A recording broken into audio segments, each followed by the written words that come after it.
हम next question लेंगे stock और सप्लाई। इसका इंपॉर्टेंस जानने के लिए हम देखेंगे इसको कितनी बार पूछा है। 1 2 3 4 5 6 7 8 9 10 और 2 12 और 2 14।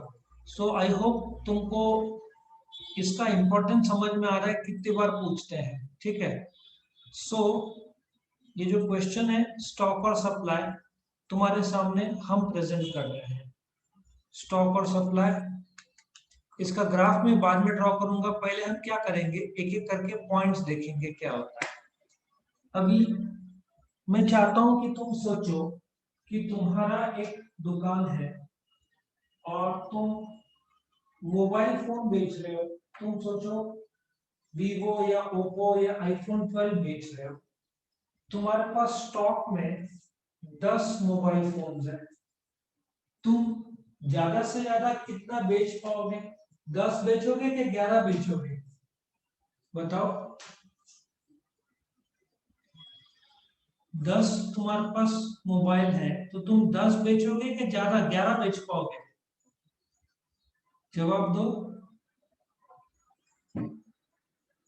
10 बेचेंगे। 10 है तो ज्यादा से ज्यादा 10 बेच पाओगे, उससे ज्यादा तो नहीं बेच पाओगे। So what is stock? refers to the total quantity of commodity available with the producer या तो फर्म बोलो फॉर सेल। ठीक है ना। तो स्टॉक क्या है? टोटल क्वांटिटी जो एक सेलर के पास बेचने के लिए मौजूद है। सप्लाई, तुम यहाँ पे जो हमने लर्न किया था ना सप्लाई का डेफिनेशन, मैंने थोड़ी देर पहले बताया था। Supply refers to that supply refers to that quantity of goods और service which a firm is ready to sell at a given price during a particular period of time। Stock और cell में confuse मत करना। Supply में तुम अलग अलग quantity अलग अलग कीमतों में बेचने के लिए तैयार हो। मैंने थोड़ी देर पहले तुमको डेफिनेशन बताया था इसका, ये रहा सप्लाई। सप्लाई क्या था? दैट क्वांटिटी ऑफ गुड्स और service which a firm is ready to sell at, क्या है? Supply refers to that quantity of goods और service which a firm is ready to sell at a given price during a particular period of time। ये मैंने तुमको बताया था, correct? ठीक है ना। Offered for sale at prevailing prices. Now potential और एक्चुअल, अब ये पॉइंट क्या है?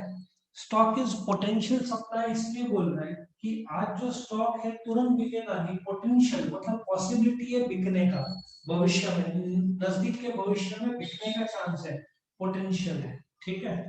और सप्लाई तो एक्चुअल है, अलग अलग प्राइस में अलग अलग क्वांटिटी को एक्चुअली बेचने के लिए तैयार हो। जो भी सप्लाई होगा वो एक्चुअल होगा based on the prices. Stock तो पॉसिबिलिटी है बेचने का। ठीक है ना। हो सकता है तुम स्टॉक रोक दो, बेचो नहीं। ठीक है ना। तो स्टॉक भविष्य का स्थिति है, सप्लाई आज का स्थिति है। आज का स्थिति के अलग अलग कीमतों में अलग अलग क्वांटिटी तुम बेचने के लिए तैयार हो। Concept, static concept. अब ऐसा सोचो, एक पेड़ है, पेड़ बड़ा सा नारियल का पेड़ है। वो जमीन से लगा हुआ है, चिपका हुआ है, पूरे तरीके से हिल नहीं सकता वो पेड़। लेकिन जो नारियल है, क्या तुम उसको निकाल के बेच सकते हो? यस और नो? टेल मी, उसको बेच सकते हो नारियल को? यस। इसका मतलब नारियल निकाल के मूव होएगा। तो स्टॉक स्टैटिक है, 10 के 10 शेल्फ में पड़े हुए हैं, लेकिन सप्लाई फ्लो है, बदलते रहेगा। ठीक है ना। सो बोलने का तात्पर्य यह है कि जैसे पेड़ हिलेगा नहीं, देश का वेल्थ, जो देश, अपने देश का जो संपत्ति है, अपने देश में 5-5.5 हजार डैम है। चाइना में तो 90,000 डैम है। तो ये जो 5-5.5 हजार डैम है, ये नेशनल वेल्थ है, ये स्टॉक है, ये एक झटके में बढ़ेगा नहीं। और सप्लाई देश का इनकम है जो बढ़ता घटता रहता है वक्त के साथ साथ। तो सप्लाई फ्लो है, बदलाव होगा, जबकि स्टॉक स्थिर है, बदलेगा नहीं, जितना है उतना ही। इसलिए उसको स्टैटिक मतलब स्थिर कंसेप्ट बोलते हैं। ये बदलने वाला कंसेप्ट है सप्लाई। नेक्स्ट बहुत इंटरेस्टिंग है, पेरिशेबल कमोडिटीज। पेरिशेबल कमोडिटीज को इकोनॉमिक्स में डिफाइन कैसे करते हैं पहले समझो। पेरिशेबल कमोडिटीज वो कमोडिटीज है जिसका वांट सेटिस्फाइंग पावर एक इस्तेमाल से खत्म हो जाता है। इंग्लिश में perishable commodities are those commodities whose want satisfying power is exhausted in a single use, मतलब एक यूज में वो खत्म हो जाता है, ठीक है। और ड्यूरेबल कमोडिटीज को कैसे डिफाइन करते हैं? ओके, पेरिशेबल का एग्जांपल तुम्हारा आइसक्रीम, कैडबरी एक इस्तेमाल से खत्म हो जाता है। Durable commodities are those commodities whose want satisfying power is not exhausted in a single use। तुम्हारे घर पे फ्रिज बार बार इस्तेमाल होता है, मोबाइल, टीवी सब बार बार इस्तेमाल होता है, इसलिए वो ड्यूरेबल है। Now coming to perishable commodities का स्टॉक के बारे में क्या विचार है? एक भाजी वाला है, लॉकडाउन में उसको सिर्फ 4 से 6 घंटा ही अलाउड है बेचने का, तो वो स्टॉक ज्यादा रखेगा क्या बहुत कम रखेगा, बताओ? कम रखेगा। क्यों? वेरी गुड, क्योंकि ज्यादा रखेगा तो सब्जी खराब हो जाएगी।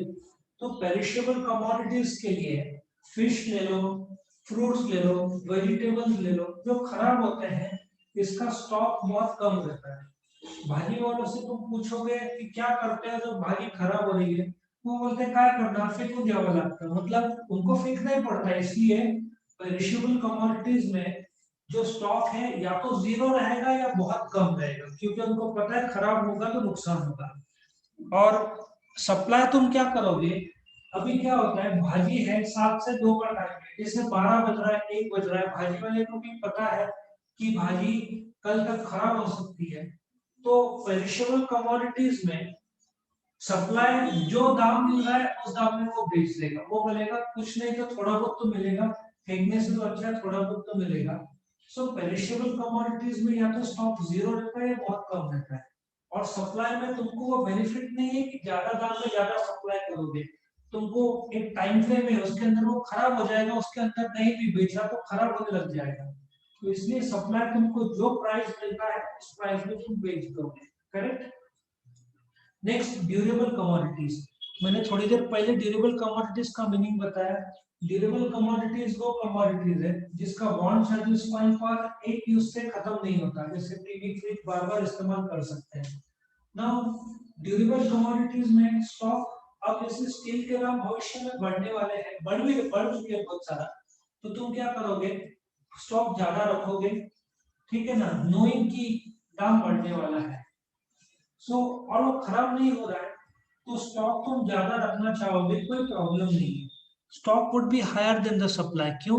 क्योंकि तुमको मालूम है कि एक्स्ट्रा स्टॉक आ गया तो भी कोई टेंशन नहीं है, खराब नहीं होगा, तो वो आज नहीं तो कल बिक ही जाएगा।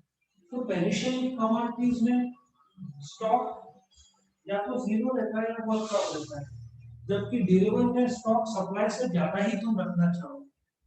और ड्यूरेबल कमोडिटी जैसे फ्रिज, टीवी, ये सब ड्यूरेबल है, इसमें सप्लाई का डेफिनेशन लागू होता है कि ज्यादा प्राइस में तुम ज्यादा सप्लाई करना चाहोगे, ठीक है ना, क्योंकि तुमको पता है कि टिकने वाला है और तुमको ये भी पता है कि दाम बढ़ेगा तो भी तुमको फायदा और घटेगा तो तुम वेट करोगे बढ़ने का। सो सप्लाई में तुम प्राइस लेवल के हिसाब से सप्लाई करोगे एक्सीडिंग। नाउ मेरा एक सवाल, एक कॉमन सेंस लगाओ, स्टॉक बड़ा कंसेप्ट है क्या सप्लाई? स्टॉक बड़ा कंसेप्ट है क्या सप्लाई? बताओ। स्टॉक।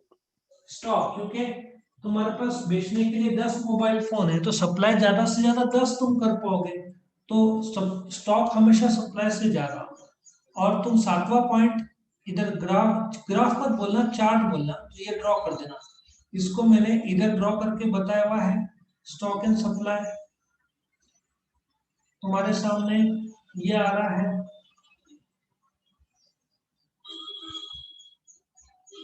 ये स्टॉक कंसेप्ट हुआ, और स्टॉक के अंदर आएगा सप्लाई, क्योंकि supply is a part of stock. सबको समझ में आया? यस और नो? सबको समझ में आया? Yes sir. बड़ा कंसेप्ट कौन सा है, स्टॉक है क्या सप्लाई है? स्टॉक। ओके, नाउ डिस्टिंग्विश तुम्हारे सामने है, ये पॉइंट्स मैंने ऑलरेडी एक्सप्लेन कर दिया है तुमको। अभी मेरा एक स्टूडेंट था लास्ट ईयर, उसने ये स्टोरी बताया था, लास्ट टू लास्ट ईयर 1-2 साल पहले, कर्टसी शिवराज गुड़वे करके पॉलिटिशियन उसके फादर है, ये उसके तरफ से, तो जो स्टोरी देता है उसका नाम मैं डालता हूँ। उसने नाम बोला था मेरी एक्स। ना पहला मीनिंग और 7वां ग्राफ ये स्टैंडर्ड होगा। ना तुम्हारे पास जो कंप्यूटर रहता है ना उसको पीसी बोलते हैं, डू यू एग्री? मेरे पास एक पीसी है, पी मतलब पोटेंशियल, सी मतलब कंसेप्ट। लॉजिक सबको समझ में आ रहा है, यस और नो? वो यस बोलते हैं सर। मेरे पास एक कंप्यूटर है, पीसी है, पोटेंशियल कंसेप्ट, 2 पॉइंट। और उसके पास एक पेन ड्राइव है, पीडी। उसमें पेन ड्राइव, एक पीसी है, उसमें पेन ड्राइव में पेरिशेबल एंड ड्यूरेबल तुम्हारा पॉइंट बैठेगा। उस पीसी में पेन ड्राइव डाल के मैंने मेरे एक्स के फोटो डिलीट कर दिए, ठीक है ना? मेरे एक्स, एक्स मतलब एक्सीडिंग, वो लॉजिक पे एक्स नाम आया। मेरे मैं एक्स के फोटो डिलीट कर दिए। या तुम ऐसे भी बोल सकते हो कि पेन ड्राइव का रैम एक्सीड हुआ तो एक्स के फोटो डिलीट कर दिए, ऐसे भी बोल सकते हो।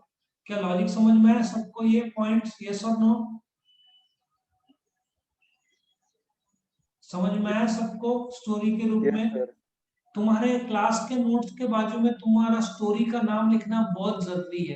क्लास के नोट्स में जहाँ क्वेश्चन है उसके बाजू में स्टोरी लिखने का, पेन से लिखने का, पेंसिल से वो वीक हो सकता है, या तुमको पेंसिल कंफर्टेबल लगा तो भी चलेगा।